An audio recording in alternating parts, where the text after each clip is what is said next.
नमस्कार. आपल्या सगळ्यांचे सोशल महाराष्ट्र न्यूज चॅनलमध्ये हार्दिक स्वागत. चला वळूया तर एका नवीन बातमीकडे. आजची बातमी.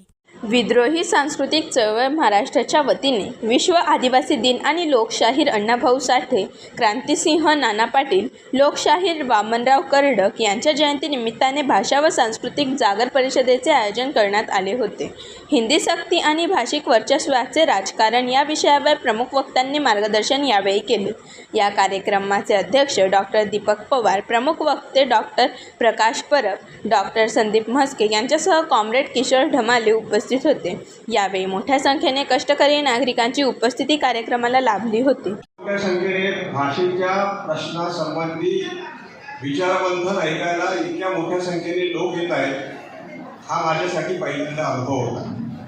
मला थोडीशी भीती अशासाठी वाटली की गेले काही वर्ष अनेक सभा संमेलनांमधून आणि विद्यापीठांमधल्या उच्चवर्गीय श्रोत्यांसमोर गंभीर स्वरूपाचं बोलण्याची आम्हाला इतकी सवय झाली आहे की तुम्हाला हा जो विषय आहे तो तुमच्यापर्यंत कसा मांडायचा, म्हणजे ही तुमची मर्यादा आहे असं मी मानत नाही, ही माझी मर्यादा आहे की आपण वेगवेगळ्या मराठीच्या भाषा भेदांमधून बोलणारे, व्यवहार करणारे लोक आहोत आणि हे मराठीचं खरं स्वरूप आहे. आजची परिषद जी आहे त्याच्यामध्ये हिंदीच्या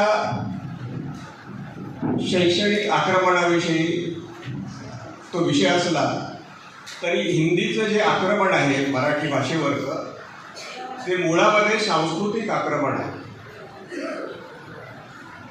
हा प्रश्न ज्यावेळी आमच्यासमोर आला की महाराष्ट्र सरकार मराठी शाळांमध्ये पहिलीपासून हिंदीची सक्ती करते आहे, त्याला आमच्या संस्थेने पहिल्यापासूनच विरोध केला. मुंबईमध्ये सभा घेतल्या, जाहीर कार्यक्रमांतून आम्ही आमची मतं व्यक्त केली आणि ती व्यक्त करत असताना आम्ही हे पहिल्यापासून सांगतो आहोत की हा शाळेतल्या मुलांना एक भाषा शिकवण्याचा विषय नसून महाराष्ट्रीय समाजाला गुलामीत ढकलण्याचा विषय आहे.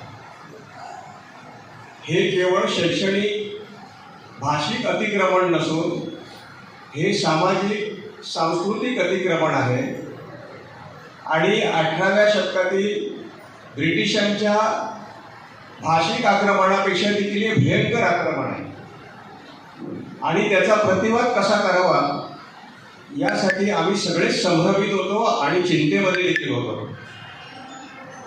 मी असं एक उदाहरण तुम्हाला देतो की एखादा मनुष्य आजारी पडला, गंभीर आजारी पडला आणि त्याचं ऑपरेशन करायचं असेल, त्याच्यावर शस्त्रक्रिया करायची असेल तर डॉक्टर पहिल्यांदा त्याला भूल देतात, त्याला विशुद्ध करण्याचं इंजेक्शन देतात आणि नंतर मग त्याच्यावर शस्त्रक्रिया करायला घेतात.